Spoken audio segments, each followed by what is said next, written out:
mga ka-RichFam! Welcome back sa panibagong video! Kung bago ka dito, ako po si Rich and welcome to my channel.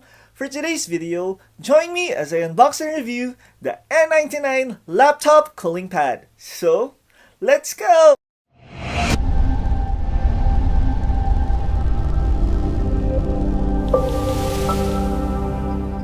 Hello mga ka-RichFam! Kamusta kayo? I know most of us are doing online school or even working at home.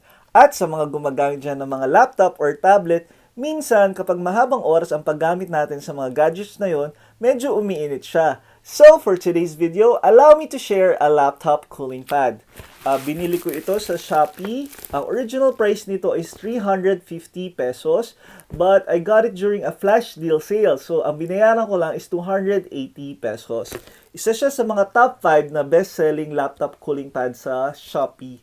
This is not sponsored, by the way. I bought it with my own money. Anyway, let's get started with the unboxing.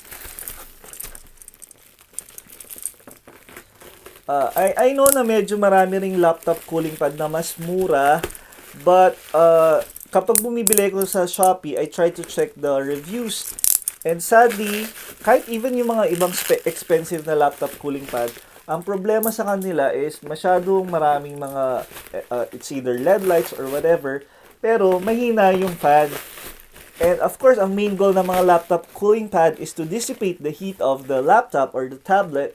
So, kahit pa paano, kailangan natin humanap ng laptop cooling pad na maganda yung pagbuga at malakas yung pagbuga ng fan ng laptop cooling pad.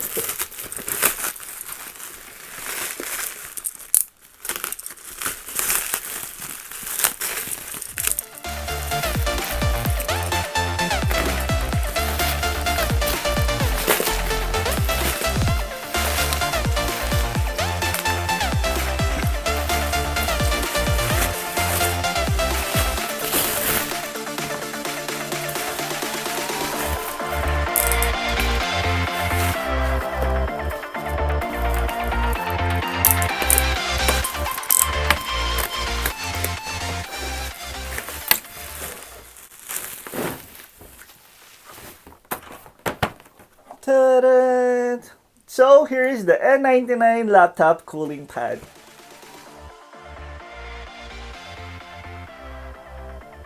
Here is what's inside the box.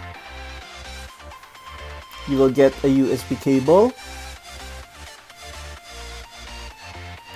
and the N99 cooling pad.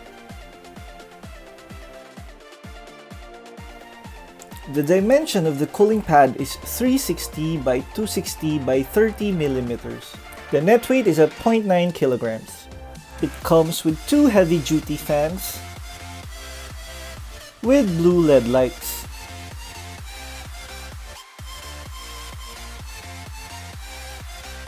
The fan dimension is 140 by 140 by 15 millimeters.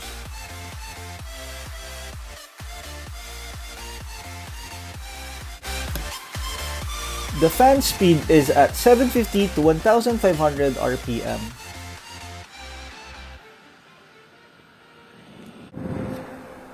And the fan noise is at 11 dBA.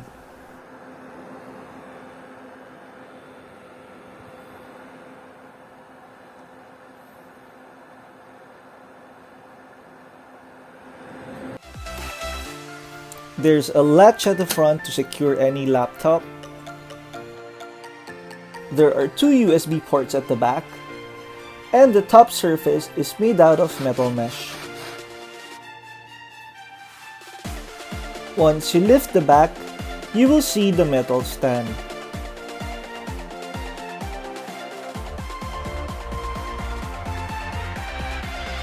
You can use the pad at 6 different angles.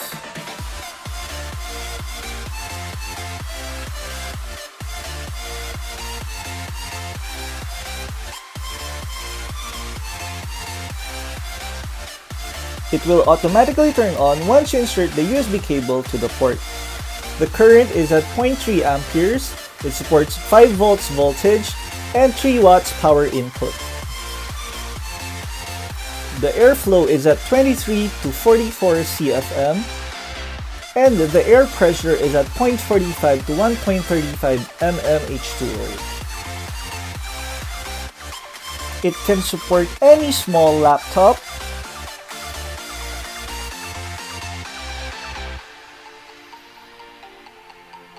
Up to 17 inches laptop.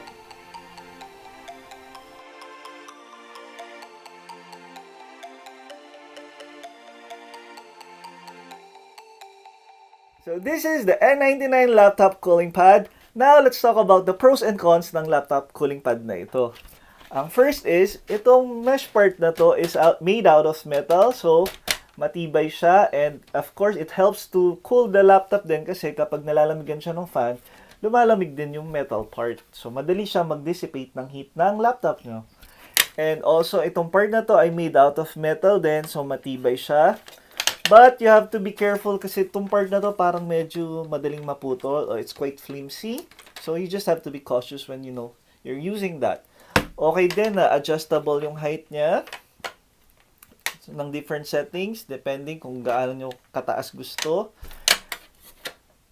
And it's also nice na it can fit up to 17 inches na laptop. But medyo na-weirduhan lang ako kasi itong USB port niya is USB rin. So it's USB to USB. I wish na ito ay micro USB or USB Type-C para kahit paano kapag nasira natin itong cable na to, mas madali tayong makahanap ng kapalit. But I'm pretty sure makakahanap din naman tayo nito sa Shopee. I also wish na meron siyang switch to turn it on and off kasi automatic siya na nag-on once na kinabit mo na itong USB port. I also like the fans. Itong dalawang malaking fans niya. Hindi siya ganun kalakas, hindi rin siya ganun kahina. So, tama lang yung pag-abugan niya ng hangin. And it's also nice na meron din siyang blue LED light to, give it a cool effect. And hindi rin siya ganun kaingay. So, tamang-tama lang kapag, you're working at home or even doing online school, hindi siya magiging distraction. It's also quite affordable at 350 pesos. Pero if you're like me na naghintay ng flash deal at nakuha ko siya ng 280 pesos, you can really get it at a lower price kapag ginamitan mo pa ng Shopee vouchers and coins. Anyway, that sums up my video. I hope that you enjoyed this video. And if you did, please don't forget to like, subscribe, and hit the notification bell so you'll be updated on my future videos. Thank you guys for watching. Once again, it's your boy Rich, and I'll see you on the next video.